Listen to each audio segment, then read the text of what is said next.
from. Um, Last December, when we were working out the series for the Technorama webinars, we put power management in as one of the topics for this month. And then a period passes, and you know, the universe has a wonderful way of delivering the right outcomes. Thanks to the absolutely fabulous Technorama Facebook question and answer page, I went hunting for somebody who could lend me a slide scanner. Turned out to be a guy named Michael Hayes, a person who volunteered quite a lot down at the Campbelltown radio station. And we had met, but only briefly. So there we are, sitting in a fast food place in the middle of some whoop-whoop area of Sydney. And as part of this, handing over me this thing so I could do some slide scanning for a 3PBS project in Melbourne, I said, well, so, Michael, what do you do? And he said, oh, I'm a power engineer. I said, oh, really? Thinks we're going to need somebody to do a session on power management. And so we started talking about that. And sure enough, after about half an hour, I realized that I'd cottoned onto exactly the right person to lead the webinar that we had already scheduled. Zip forward a little bit, and in discussion, Michael said, yeah, we're about to have power outages like you've never seen before. Oh, really? This is a timely topic, because we all know about the massive shutdown that happened in South Australia last year, leading up to the Elon Musk, let's all have battery operated power, everybody. Well, are you ready for the power outages? I thought I was ready for the power outages, but last week when I was sitting in a hotel room in Malaysia, I started getting emails from our UPSs saying, there's a power outage and we're running on UPS power. Exactly the thing that I did want to have happen, because that's how I've set things up here at home, exactly the same as you might for a community radio station. And today I went down to JCar and bought a whole lot of UPS batteries. And I might talk about that at the end, because it turns out to be a relatively cheap option for batteries, and we can talk about how that works. Mike Hayes is an electrical engineer. He's been a control systems engineer, but mostly these days he spends his time teaching about how power systems work. And I noticed that he's, designed, it said 56,000 power systems. That seems like rather a lot. Maybe I misread it, but included in that would be half a dozen systems of 100 kilowatts or more. Non-trivial, not the sort of thing that you'd have at home, not even the sort of thing you'd have for a community radio station, but certainly leading to an understanding of, here's the man. So I'm going to hand over to Michael. Today we're talking about power, and if you haven't thought about how you protect yourself, here's where you get started. Evening, Michael. Okay, thanks very much for that introduction, John. Yes, the 56,000, or it might have even been 65,000, I can't remember the number, was correct. What I did was I put together basically just a library of systems, because I had people coming to me regularly asking, can we do this? Can we do that? So rather than designing each one separately, I just designed the whole lot together, put them in a spreadsheet, and then they could just do drop downs and look at them and decide what it was that they actually wanted to install. So they go out to a roof and say, yes, I can fit 7 panels there, and I can fit 8 panels over there. And what options have I got, depending on what panels I want to use, what inverter I might want to use, and so it made life easier for me, basically. So the title of tonight's presentation, which I've changed a couple of times, but is now called Broadcasting Sustainability. I think it's a flexible enough title. And so we'll take you through a couple of different things tonight. What we're going to do is start off, well, I'll give you a bit of an overview of what we're going to do. So the first thing we're going to do is take a look at power and energy. Now, I'd imagine that we've got a reasonably tech-savvy audience, so there shouldn't be any confusion, but certainly when it comes to the media, power and energy are readily confused. So we'll take a bit of a look at that. The next thing we want to look at is what is the national electricity market? And that might be a bit surprising because national sort of gives it away, but really hides what it is. So we'll take a bit of a look at that. After that, we will go on to have a look at the wholesale price of electricity, something that consumers don't see. I'll give you a bit of a look at it tonight, but in general, you don't really get to look at that. Then we'll go on to see what consumers do actually see and what the role of the retailer is. And basically, they're the buffer between a somewhat volatile wholesale price and a stable price to the consumer. And then what we also want to do is we want to have a look at what are your drivers. So specifically tonight, we're going to take a look at a transmitter site, and I'm going to use the 2MCR in Campbelltown site as an example. It's located on the top of Mount Hercules, just north of Picton, and it's a very small transmitter hut. I suspect probably not that different to a lot of huts that you might see. And we'll have a look at what is it that we're trying to achieve. You know, we're looking for financial drivers. We like looking to save money. We're looking for an environmental input. So, you know, we want to be a bit greener about what we do and stop using all that coal-fired electricity. Or do we also want to make sure that we maintain broadcast continuity? And that could become important. It became important for us a few years ago. We had an unwarranted, unexpected blackout, I guess you'd call it. And what it turned out was somebody decided that if he cut some copper off a pole, he could make some money out of it. Well, I don't know exactly what happened. There wasn't any fry marks at the bottom of the poles, so I think it might have just been an earthing cable that he got away with. But it actually cuts power to our site for quite an extended period of time. So as I mentioned before, the other thing also is we're going to have a look at the components of an electricity bill. So, you know, what goes to make up the bill and what it is that we might be able to modify as part of our process. So power and energy. So let's take a look at that. Energy is the amount of work performed. The fundamental unit of energy is joules, and power is the rate at which work is done.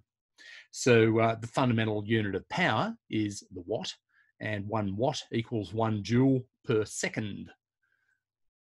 There we go.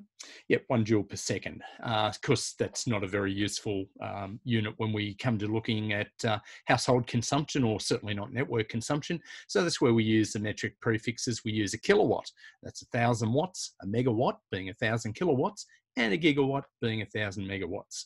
So it all sort of flows together well. Work is typically measured over a 1 hour period, such that 1 kilowatt hour is 1,000 watts times 60 seconds times 60 seconds, 3,600 seconds.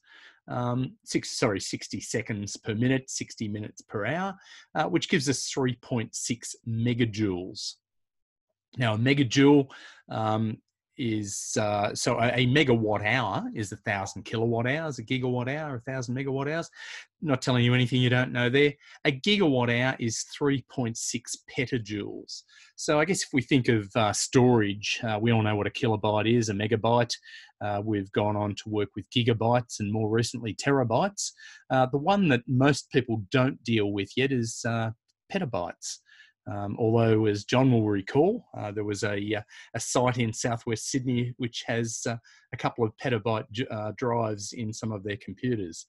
A sight to behold, I can tell you. So the NEM, the National Electricity Network, as of December last year, had a generation capacity of about 54,400 megawatt, or 54.4 gigawatts, and a capacity of 200 terawatt hours. So tera being 1,000 giga. So if we have a bit of a peek at the National Electricity Network, what we see is that, in fact, it's not very national at all. It excludes 2 states in their entirety, and also excludes a lot of the western part of Queensland and a lot of the less sparsely populated areas of South Australia, and indeed some of the outback of New South Wales. So we have multiple generators and consumers right across this network. We have different transmission lines, and that's these lines here that take power up and down the East Coast. You might be a little bit surprised to learn that there's a line down to Tasmania. You might have heard politicians talk about Tasmania as the battery of a nation. They are blessed with a lot of hydro capability down there when it rains well. So to look at some of those lines that run across the various states, there are a couple of lines run down from Queensland, the Terranora interconnector and the QNI. And the Terranora is this one over here. And if you have a look on this last slide, the green lines are a DC link. So in fact, there's a DC link sitting in that one. Most of the rest of them are AC, but there are two other notable DCs, one being the Murray link from Victoria across into South Australia, and Basslink, which connects Victoria down into Tasmania. Then there are a myriad of connectors between New South Wales and Victoria, about 5 in total, as well as another one over here, the Haywood interconnector between South Australia and Victoria. So there's all these transmission lines running all over the place that are carrying energy up and down the east coast. And we've got someone called AEMO, the Australian Energy Market Operator, whose job it is to manage the supply and demand of electricity. So it's a very delicate balance. You can't have too much supply in the grid, and you certainly can't have too little. So on a forecast basis, as well as a minute-to-minute basis, they're monitoring the networks and making sure that there's enough power where it needs to be and the flow of energy is okay. Now, this brings us to the basis, which was what sounds like doomsday predictions, I guess, of blackouts. In fact, when you look at this graph, you'll begin to think that it's all just a furphy and nothing will come of it. What this is it's a graph of expected unserved energy. So in other words, how much energy is going to be required by the networks and is likely not to be available. And you can see a figure here of 0.002%. You'd say, well, that's nothing. And it's pretty close to it. That's about half an hour off in 10 years. So Victoria is up above this level here. The dotted line is in fact the reference level. That's the standard that they try to maintain, the grid reliability standard. And it looks like this summer it's going to exceed that reliability standard in Victoria. You'd say, well, 0.002%, is that really going to make any difference? Well, there's a number of factors that go to make this up. And at the moment, for instance, in Victoria, there's a couple of very big generators, Loy Yang A and Mortlake, which are both out of service following failures earlier this year. They're expected to be returned to service by December. And if that all goes to plan, then it all should be good. And this is what we would expect. But if Victoria, and this is to quote from the AEMO report, if Victoria is to experience another extreme heat wave that drove 1 in 10-year peak demand, the expected use, unserved energy, would rise to an unprecedented 0.0148%. You'd say, well, that's still not very big. Over 7 times the current reliability standard. To manage an event like this, AEMO would be required to shed the equivalent of between 260,000 and 1.3 million households in Victoria for 4 hours, typically during extreme temperatures or heat waves. And that could be driven by a number of different factors. One being that those generators aren't returned to service within the time frame slated.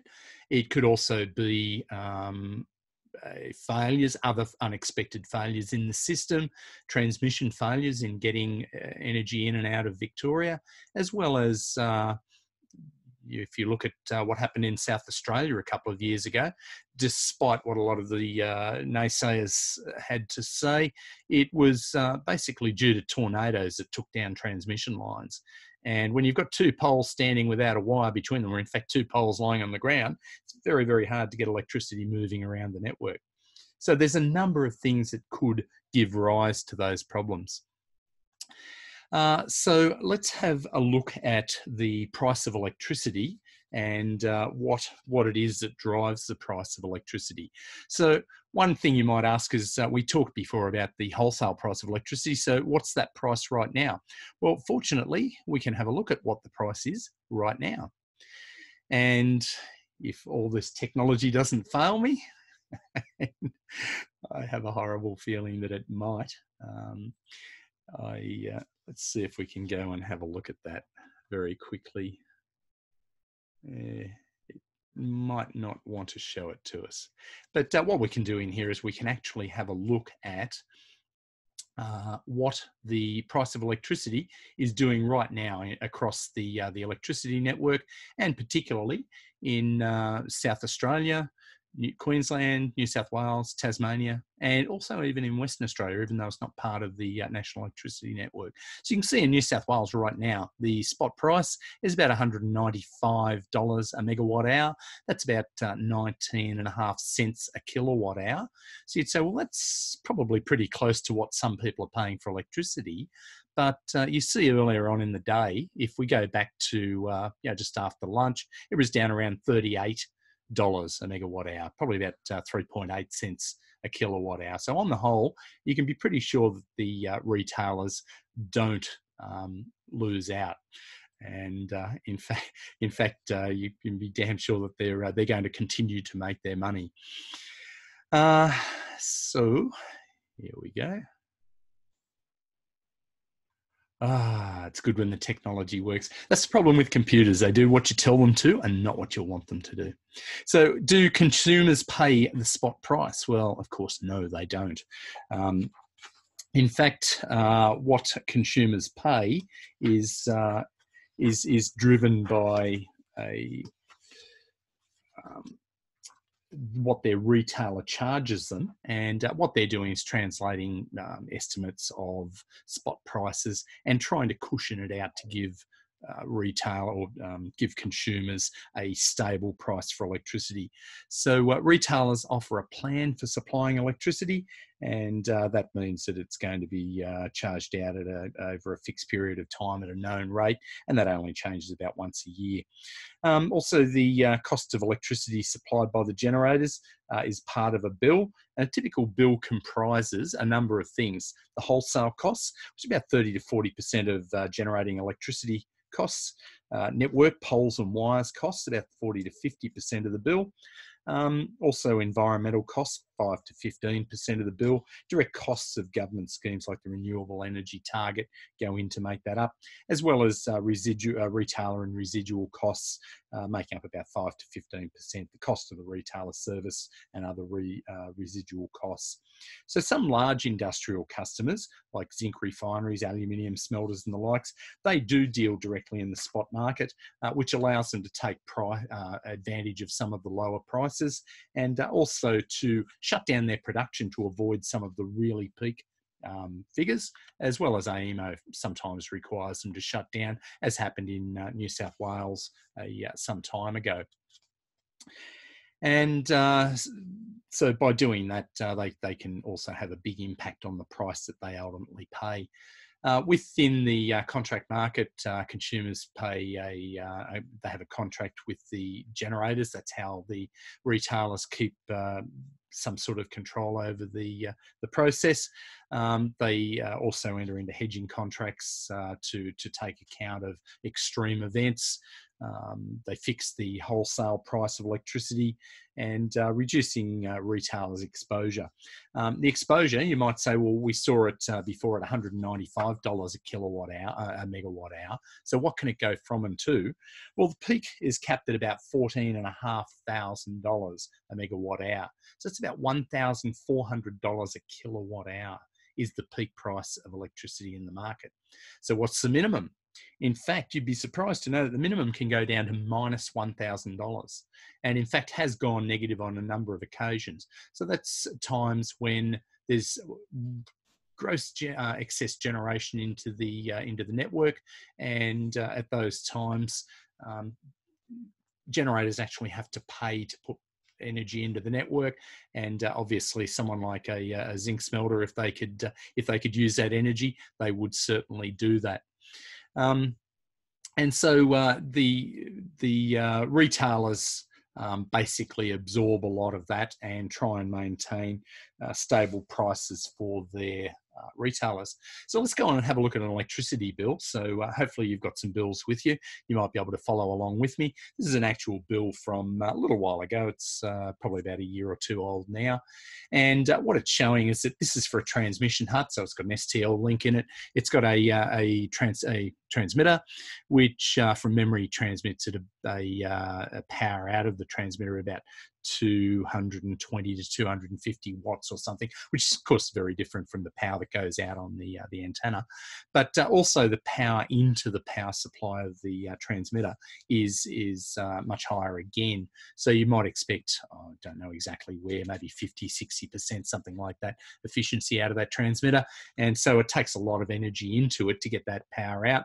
Then on top of all of that, there's some lights there, which obviously stay turned off for most of the time, and as well as an air conditioner.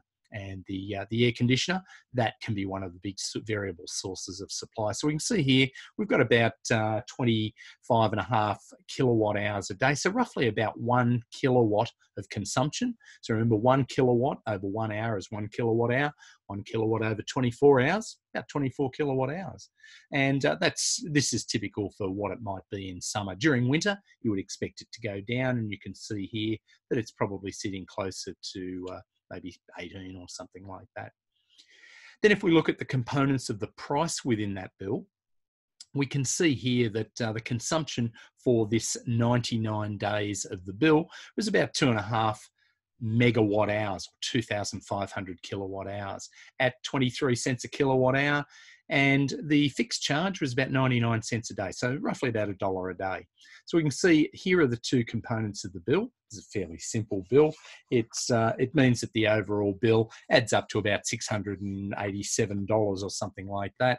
And this is made up of $98 of this is the fixed cost, and that represents about 14%, 1 in 7 of the bill. And if we were able to reduce the fixed cost, would there be a benefit in doing that? Well, what would you have to do? You'd basically have to go off the grid completely. And what are you going to save? About $1,800 over 5 years. So there's never an advantage to get off the grid. The best advantage you can have there is not getting on the grid.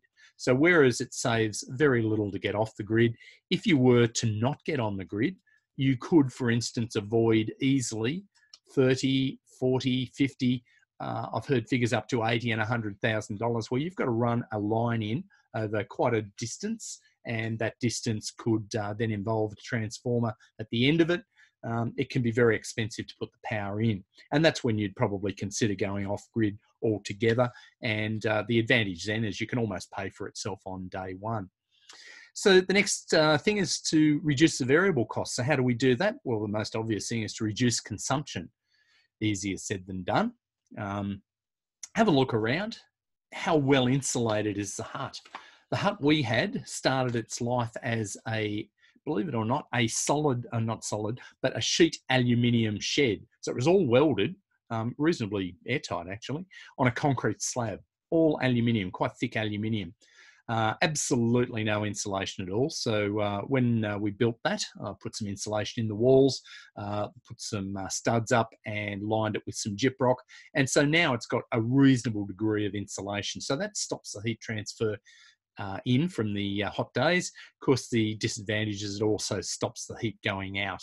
But given the amount of heat that's generated by the transmitter and whatever inside, the air conditioning easily takes care of that.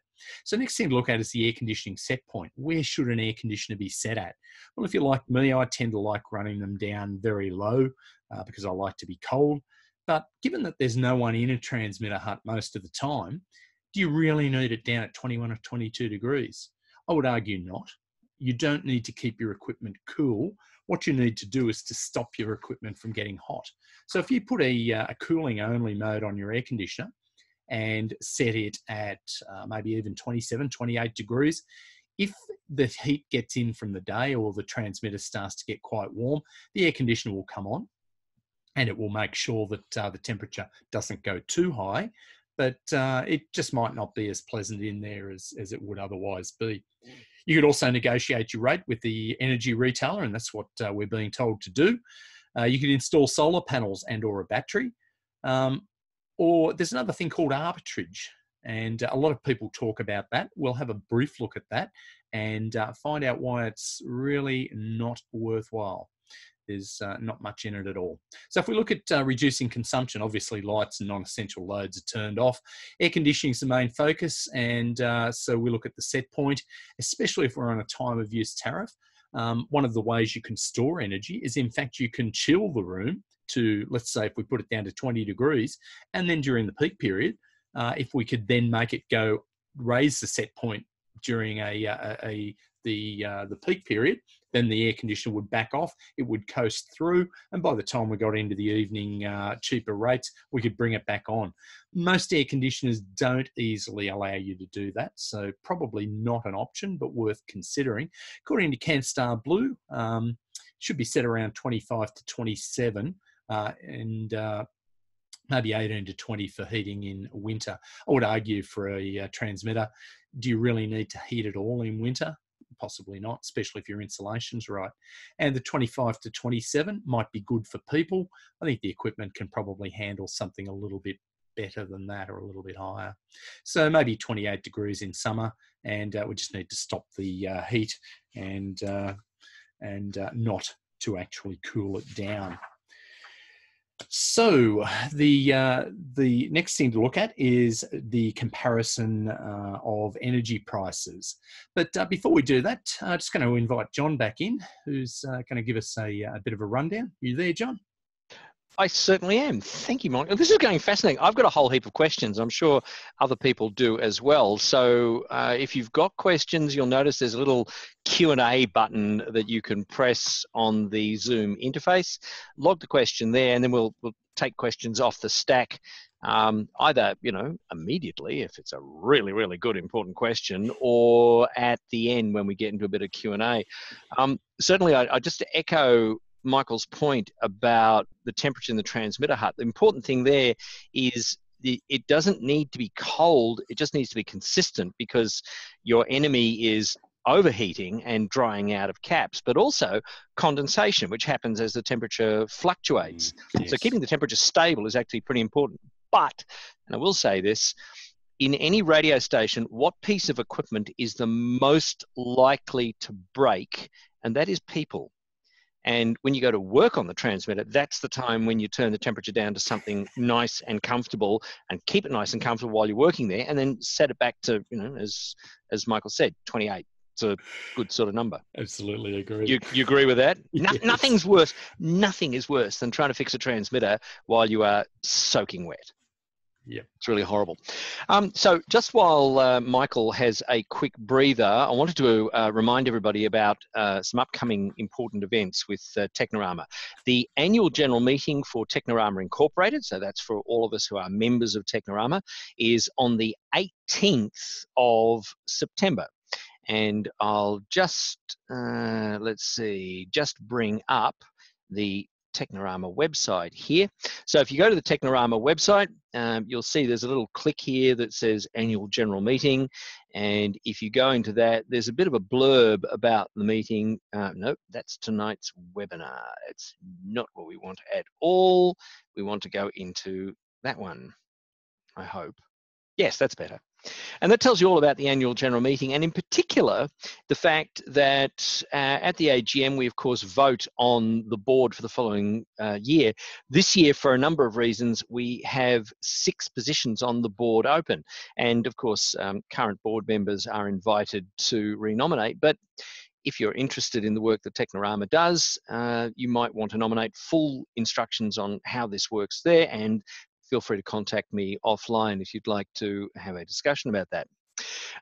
In order to be able to participate in the annual general meeting, you should be a member. Memberships for Technorama are open at all times, but we'll be closing off memberships on the day before the AGM, so that's on the 17th. So if you'd like to become a member of Technorama, you can go in here, and it's, let's see, right up here. Right up at the top, it says click here to become a Technorama member right now. I'll also just put in your diaries right now for the 24th of September. This is our next scheduled Technorama Tuesdays webinar.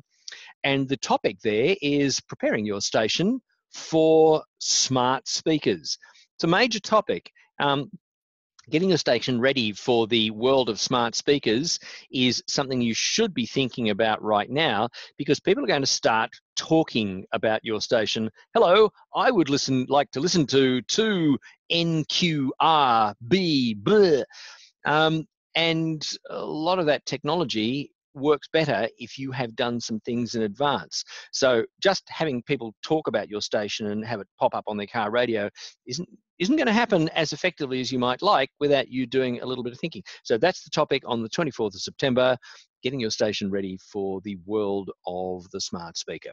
So I'll be back a little bit later after Michael has completed the discussion. By the way, $8 a day to run your transmitter. There. Good, interesting thing. And at, well, it won't be 19 cents a kilowatt hour. It'll probably be more like, I don't know, 20 something. But that gives you an idea of how much it's going to cost to run your transmitter. And indeed, kilowatt per hour. Yeah. So back to Michael.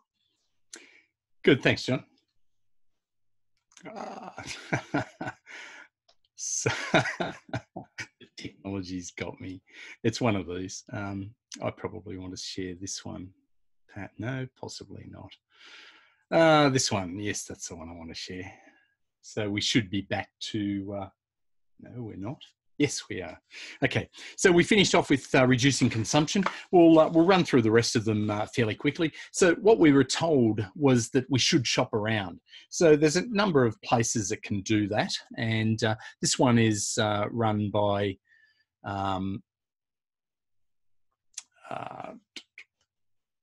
so a little bit unnerved. It's just on the bottom there. At 10% per degree C is the sort of sensitivity on an air conditioner. So if you can turn your temperature up 10 degree. For every degree C you turn up, you'll save about 10% on your air conditioning costs. And it's not a huge amount, $30 to $50 over summer, but every bit helps. And when you've got a fairly constant usage, then it's quite worthwhile. So this is from a website called energymadeeasy.gov.au. You can go in and put in a number of details from your bill, and you can have a look at what the variation is over quite a few different retailers. So you can see here that if we take Red Energy, in this case, as the base, 100%, we can move down and we sort of jump up a bit, and then it's fairly flat, and then it sort of takes a bit of a rise and it takes a bit of a jump. So not a lot to be saved there. Maybe between the middle of the pack, probably 5 to 10%, and maybe 20 to 30% from the tail end of the pack over the best cost. But this is varying. It varies by state. It varies by what's called DNSP, Distribution Network Service Provider, and they all have different rates. DNSPs, I probably should have mentioned before. There are two in Queensland, Ergon and Energex. Energex being the metropolitan area, Ergon being the rest of the state. In Sydney, we have Ausgrid and Endeavour, covering most of the Sydney area and running from Shoalhaven through to the Hunter region. And then the rest of the state is Essential. Down in Victoria, there used to be 5. I think these days there's 4. And Tasmania and South Australia each have 1. One in Northern Territory, and there are 2 in South Australia, 2 in Western Australia. So a little bit to be saved there on energy. Next thing to look at is solar panels, which is taking us somewhere that we might like to talk about. So photovoltaics, PV panels, can have a good match to a transmitter because the load has summer peaks and less in winter. We'll have a look at that shortly as to what the output of a PV panel is. It wasn't that long ago, I walked up to a PV system. I think it was a 1 or a 1.5 kilowatt system, and this is only 10, 15 years ago. And I looked at it and thought, hang on, that's a 1 kilowatt system. Why isn't it putting out 1 kilowatt? We'll also have a look at why it wasn't putting out 1 kilowatt and why it almost never will put out 1 kilowatt. So with solar panels, you should consider, first of all, the space on the roof, and that may not be possible in a transmitter site. You might share the hut, and you just might not have access to any of the real estate nearby. It's also, if you do have, as we do, we can fence off a little bit more of a paddock. We can put a ground mount system in, but ground mount is rather expensive. You want to consider security, both from theft and also from vandalism. And as it's a remote, unattended site, that could be very interesting. Shading is one of the big killers, not only from trees and the likes, but also fences, other towers. Where do you sit in relation to north? Obviously, the sun's in the northern sky for most of us, certainly those of us below the Tropic of Capricorn. It sits mostly in the northern sky. So we need to know if there's towers in the way. They might cause significant shading issues, and lead us to using what's called MLE, module level electronics, where we can actually start to optimize each panel. But again, all this comes at a cost. The aspect of the panels, which way can we face? Can we get a northerly aspect? Do we want to do a westerly aspect, for instance, where the air conditioner is going to be working harder in the afternoon? Maybe it's better to pick up some afternoon sun rather than a lot of early morning sun. Transmitters, where's the best place for a transmitter? On top of the hill. What happens on top of the hill? Quite often, there's a lot of bare ground around, not a lot of trees. So wind region and terrain category are two terms defined in the wind standard, AS 1170. And they're very important as far as the installation of a system goes. Also, soiling on the panels, both from dust, also, I guess, birds sitting on them. There can be any number of reasons there. The cost of panels, well, it's halved pretty much in the last 7 years. Currently, might cost you anywhere from 80 cents to $1.50 per watt to install, and that's according to Solar Choice. But I'd also caution you against going for the cheapest bottom of the barrel add-on TV where you can get, all the watts you want for, $39.99 or whatever they're charging at the moment. In general, the old rule is you get what you pay for. And what we're looking for is a quality system, not something so that we can tick a box that says we've got solar on the roof. And if you want to add module level electronics, you might be looking at an extra 50% on top of that again. So then we have a look at a battery. And when it comes to a battery, location and cooling on the battery are two very important things we need to look at. There are two main battery technologies. There's lithium, and that could be installed within the transmitter hut. VRLA, valve-regulated lead acid, needs its own enclosure to capture and exhaust any hydrogen buildup so that we keep it away from any of the electrical equipment within the hut. Now, that could be an enclosure within the hut, or it could also be a separate enclosure outside the hut. But if it's outside the hut, then we've got to consider how we're going to heat and cool it. At least if we go with lithium, put it in the hut, then it's covered by the air conditioner. Cost can vary, and obviously we need to make sure they're vermin proof and consider the cost of heating and cooling. Cost can be anywhere from $600 to $1,000 per kilowatt hour. Again, you might be able to get a little bit cheaper, but remember that one of the things ultimately we probably want to achieve out of this is if the power goes down, we want to be able to run the transmitter using the battery. So some of the cheaper systems won't allow you to do that. When the grid goes down, so does the battery. As we found out with solar, a lot of people put solar on thinking when the power goes down, I'm still going to have lights on. Well, no, you don't. Something called AS4777 says that when the power goes down, your inverter has to shut down within 2 seconds. And basically, if you're running a similar sort of inverter in your battery, it follows the same pattern. So 2 seconds and it's gone. But there are systems and something like Tesla can allow you to do that, one of the more recent Teslas, as well as a myriad of other systems which might consist of a separate battery and an inverter, something like an Aussie-made Selectronics, very, very good quality, and the ability to connect to the grid and to switch off it as well. So I'll have a little bit further examination of that later on. I mentioned before arbitrage. So basically arbitrage is you buy and sell in the same markets, pretty much like playing the stock market and trying to make money out of it. You're either in there for the long haul, or there's people who trade it every day, trade currency exchange. You've got to know what you're doing. In the case of energy, you're not going to win. It just doesn't work, doesn't stack up. So if you're on a time of use tariff, say from 2 till 8 o'clock Monday to Friday, you would require flexible loads or storage in order to be able to shift your consumption. According to CanStar Blue, very modest savings are available from time shifting. And if you look at off-peak rates of, say, where you're on a time of use tariff of, say, 40 cents peak versus 15 cents off-peak, that's a difference of 25 cents per kilowatt hour. And the battery round trip efficiency has got to be taken into account. For lithium, that's probably about 90%. For lead acid, maybe 80%. And so that's also going to come off your savings. Cost of storage, 40 to 50 cents per kilowatt hour. For a 25-cent saving, never going to happen. So basically, think about arbitrage. Yes, it's a good idea. Financially, it just doesn't stack up, so we won't worry about that.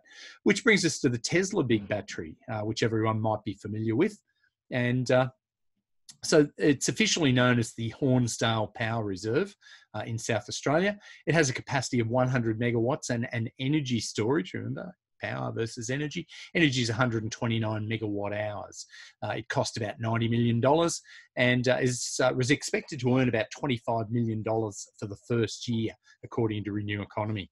Now, that $25 million is made up of a number of different things. So they actually petition that battery and use little components of it for all sorts of different things. So it's not just about energy storage. Some of it is about stabilizing the grid, and that's something that it did very, very well. In fact, far faster than anything has been able to do it in the grid so far, and was able to respond very, very well. And in fact, saved South Australia from a couple of localized blackouts over the recent year or so. So how consistent is solar PV? Well, let's have a look. And this is just of my system I've got here on top of the office. This is a day in fact, the 20th of August. These are all within a week. Here I've generated, this is only a 1.5 kilowatt system, about 6.6 kilowatt hours for the day. And you can see I've got a bit of a shading issue of a morning, comes up quickly. Pretty much that nice, big, smooth curve sun goes to bed of a night time.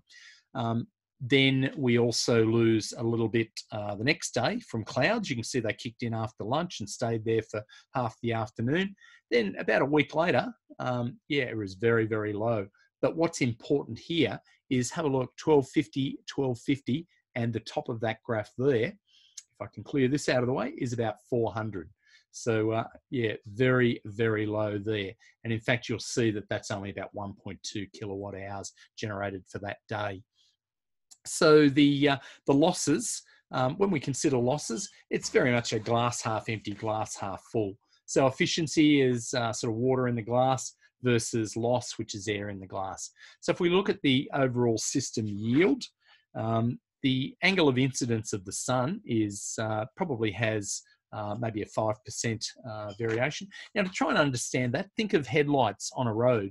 If you've got a car coming towards you and he's on high beam, you see very bright lights. He switches to low beam and the lights go dimmer. Now, part of that is that the lights are now lower power, but the majority of it is that they're now focused down onto the road. So they're not shining in your eyes, they're shining on the road in front of him. Imagine standing on the side of the road. If you're looking at a car going past, not coming straight towards you, you're not going to see the headlights very bright. But if you're crossing the road looking at them, going to be much brighter. The azimuth, that's where it faces in terms of north or whatever, is the middle of the road versus the footpath. So we might lose up to 5% from both of those. The atmosphere, cloud cover can give us a big variation. Temperature, big variation in temperature also, lower output at higher temperature. For an ambient temperature of 35 degrees, and given climate change, 35 degrees is almost a cool summer day these days, you can have a cell temperature, which is what really counts, up to 75 or 80 degrees.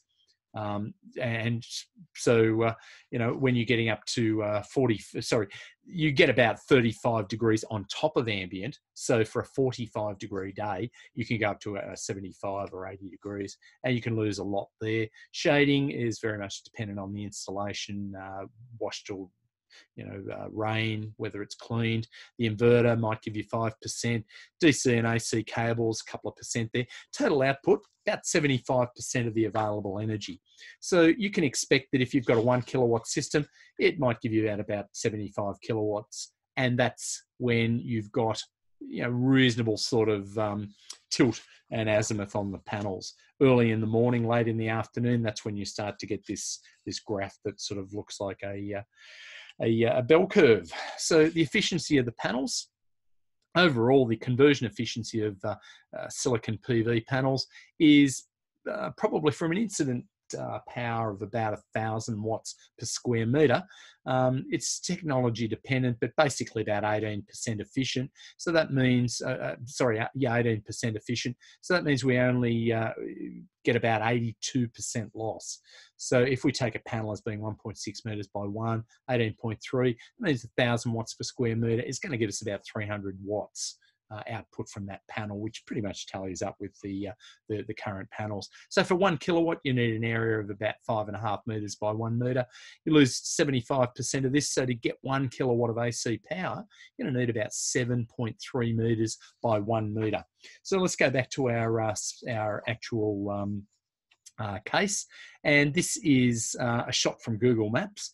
It's the 2MCR transmitter at Mount Hercules Road on Razorback, and you can see that's the hut there.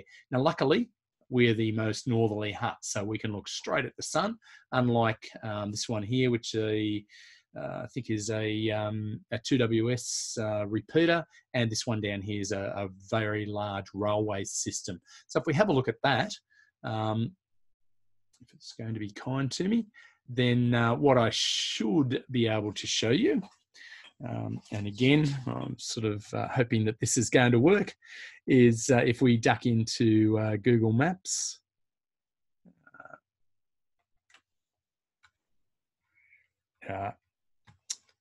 Look, that might not work. Unfortunately, I think that's not going to work. So we'll come back here and we'll go on from there. We'll have a look. Google Maps, you can also see here very, very poor resolution. So if you hit it for 6, there's something called 6 maps. Now, this is for all our New South Wales audience, and they are able to provide much better resolution pictures, as you can see here. And if you're not in New South Wales, that's the website there, and we'll pass these out later on. So there's one for each state. That's New South Wales. Queensland have their own. Queensland Globe, Act Mappy. There's a map share in Victoria. The list in Tasmania. South Australia has location, and also in Western Australia, and there's even one in the Northern Territory. So you can go to any of these, and they will be able to give you a better resolution picture than Google Earth is. Of course, if you have access to near maps, much, much better again. So great. SunCalc, this is well worth having a look at, and I'm going to try and look at this particular site. I'm hoping that it's going to work.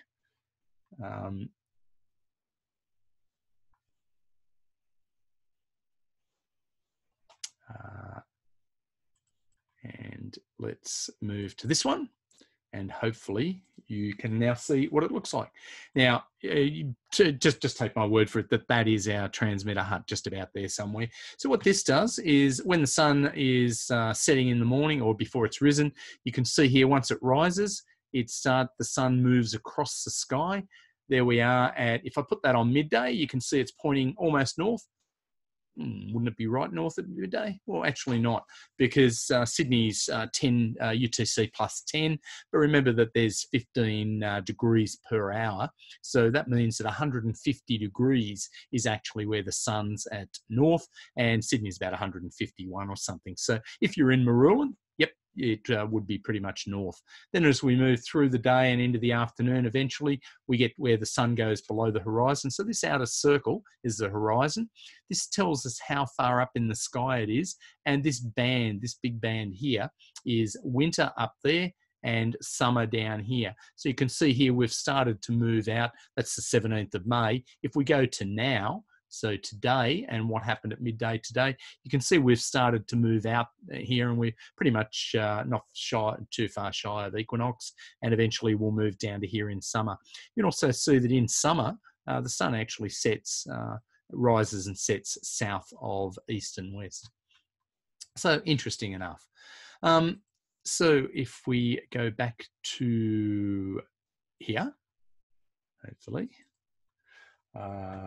is getting the hang of this, and then we have a look at another program which is well worth your while to have a look at, something called PV Watts. Now, PV Watts is a program that allows you to go in and have a look at what you could get on your site. So it looks like this, and we can put in here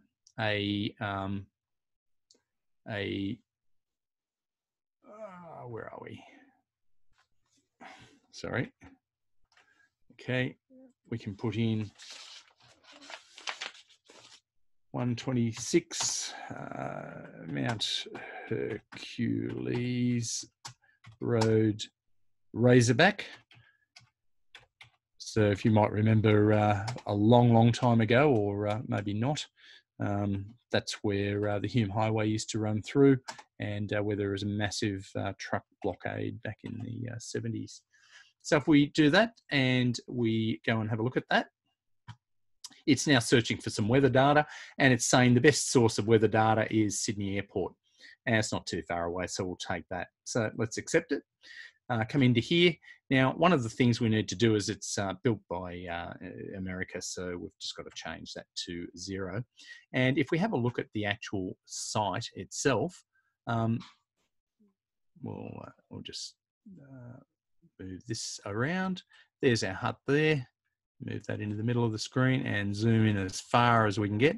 And what we can do is we can actually draw how big the roof is. So we can do that like that, and bang. So that's about the sort of area we could fit on the roof. And what it's telling us is that that would be about 1.1 kilowatts of DC power. And so we can now get a look at accepting all the defaults, but if we know shading and everything else, that's about how many kilowatt hours per square meter per day we're going to get out of it. And over here we can see what our energy is. So we can then go and download this either on an hourly or a monthly basis. So let's go for the monthly and open it with Excel. And when we get into Excel, we will find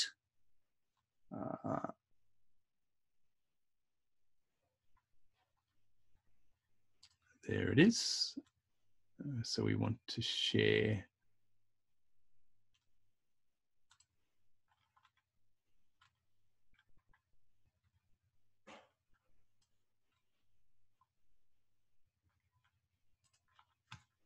Well, wrong one. Okay, while I'm in here, I'll just pick that up and we'll grab that. We're going to need that in a minute, and then we're going to go back and we're going to have a look at this spreadsheet. So if we go back and have a look into this spreadsheet here, this is what we've just downloaded from that site, specific for where we are. Let's just expand that out so we can see it. Let's drop a couple of new columns in there, and let's paste in what we just cut out.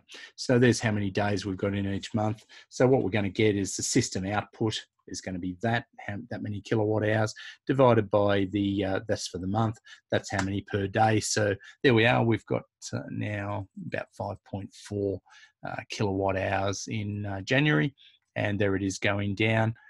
We can fairly simply graph that. And so if we go to inserting a graph like this, we can put that in, move that onto a new page, move it onto here, go and have a look at it, and in that graph we can, tidy it up a little bit and just fix that that axis. That'll only take a few seconds. Just have to move that out of the way. So we want to go from 1 up to 12.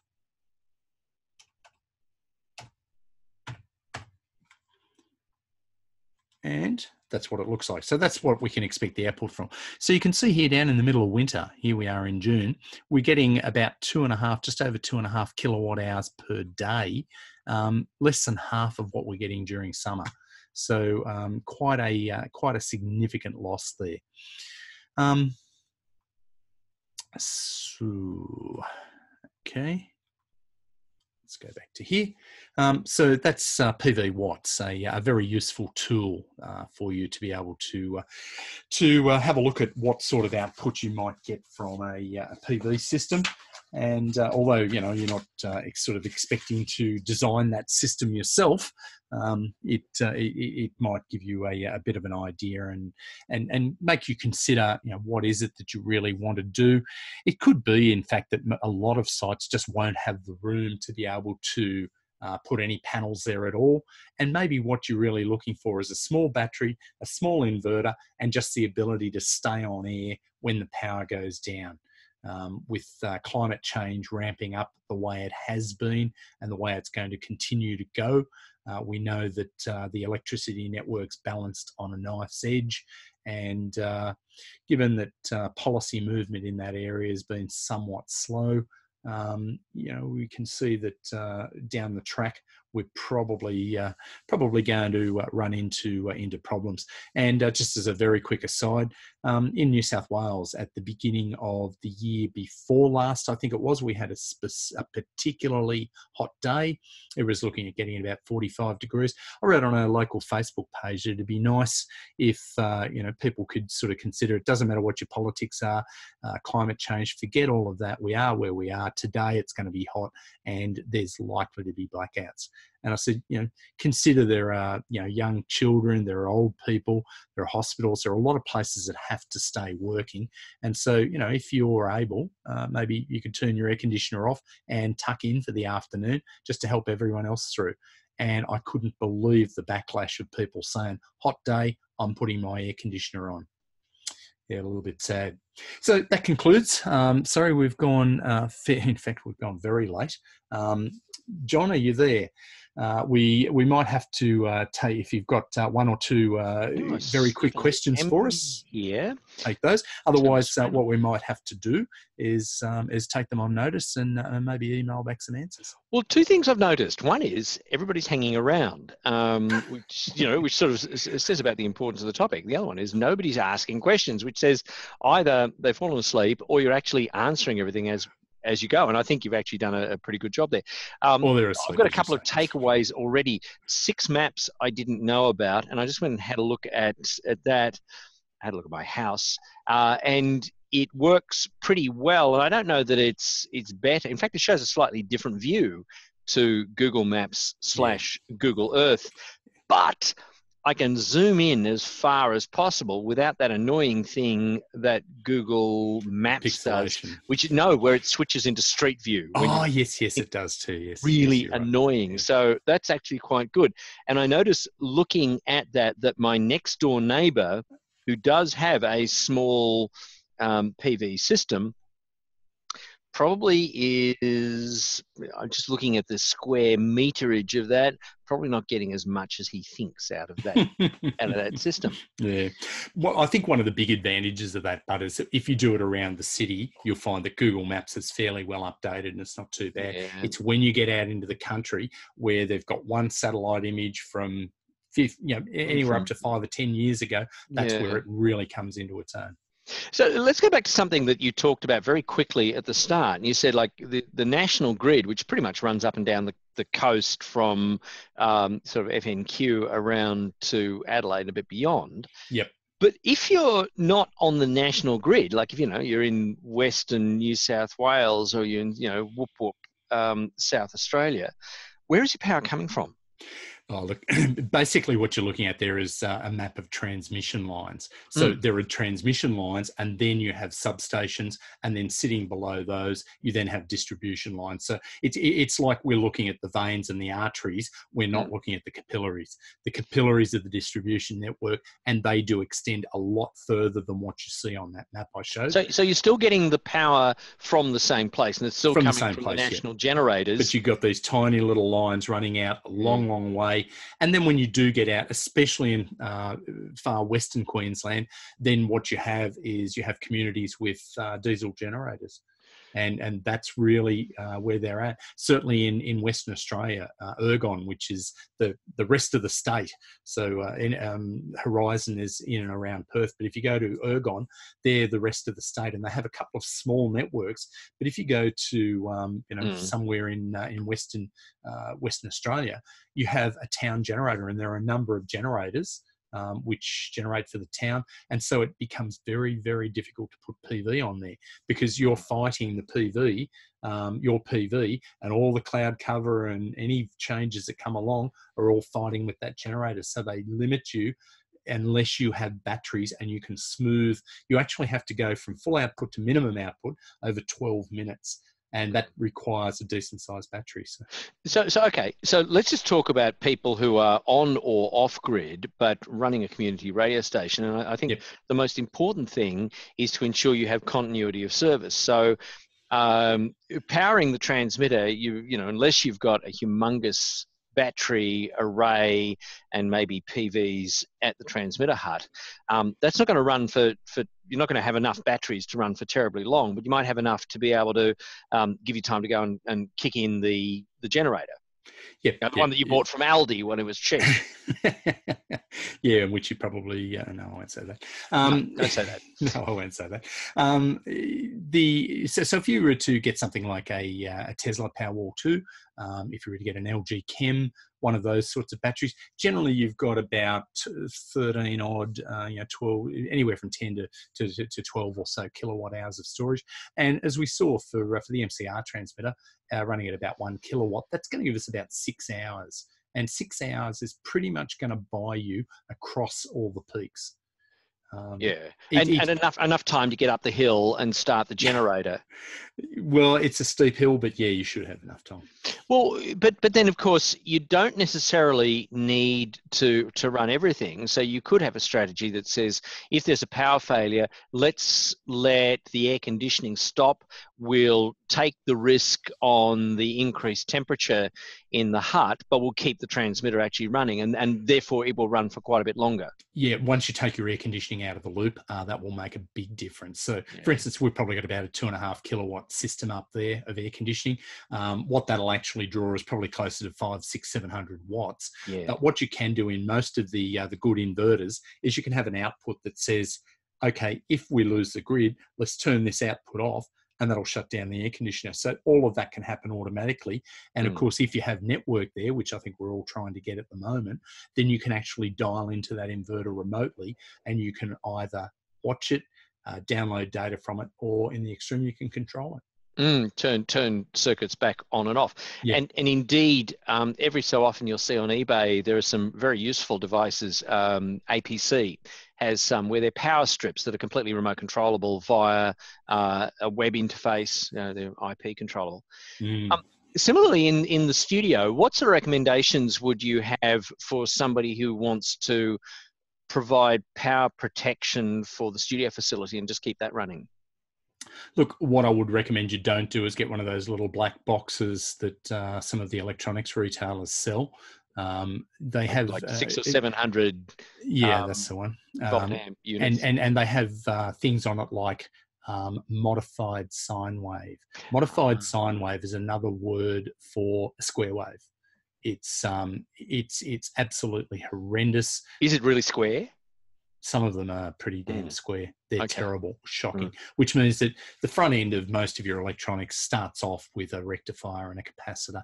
And the capacitor draws current based on how quickly the voltage changes. And the squarer the voltage, the more the inrush current, which hurts the unit and also hurts the capacitor itself. So you should be using a what's called true sine wave, or a very low total harmonic distortion. You should be down well and truly under 1%, and something like a small standalone unit. You have to make sure that it can switch over and run its own specified loads when the grid goes down, so that you don't lose it as well.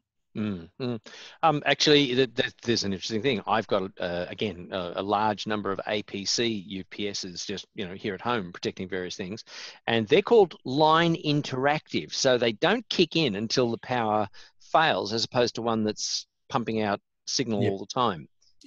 Yep, I've seen those, and they sort of claim that they can get in there within 4 milliseconds or something like that. That's pretty quick. Yeah, they're it's pretty quick. pretty quick. But that's probably about half a cycle, half cycle.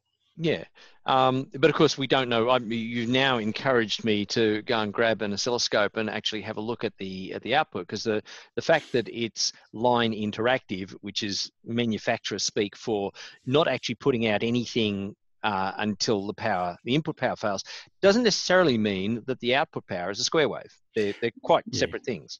Yeah, no, so some of them aren't. The square wave are the really ugly ones. Some of them do actually do a little bit more modified than that. They still have very high total harmonic distortion.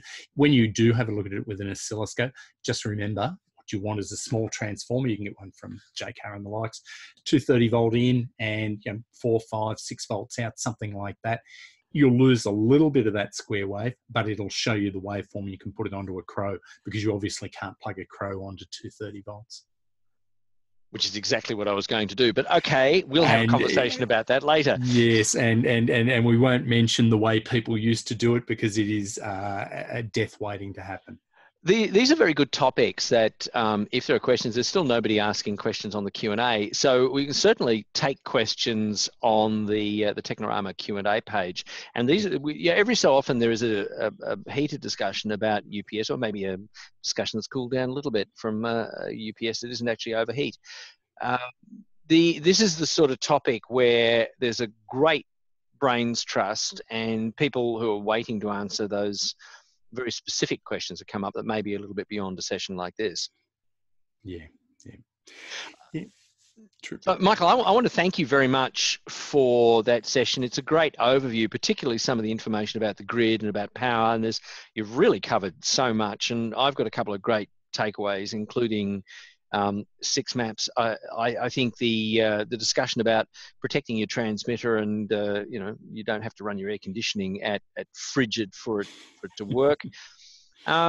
All very, very good things. And really, thank you very much for taking the time to prep this and be online today.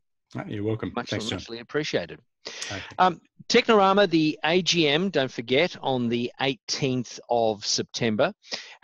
Education, that's the business that the CMTO is in on behalf of you. We have a number of programs that are available to help you with your technical education needs. And now would be a good time for Michaela to pop up, because Michaela, you manage the Pathways program, and this is one where we can help people with courses such as Tech for the Non-Technical, wonderful class, and the Studio Blitz. Yeah, definitely. So we run a number of courses, the Station Tech for Non-Technical being one. We also do our Tech Blitz with Technorama. So this is really cool. We get the stations in and around all their tech and give them guidance and what they need to know. So you can look more about that on our website as well, and you can give me a call, or Helly, who will be returning on Monday in the office, to talk a little bit more about it. Excellent stuff. Well, we'll just find out if anybody does have any biting questions, the people who are online. But if nobody does, we will thank you very, very much. And we'll see you on the 24th of September for the discussion on smart speakers and your station?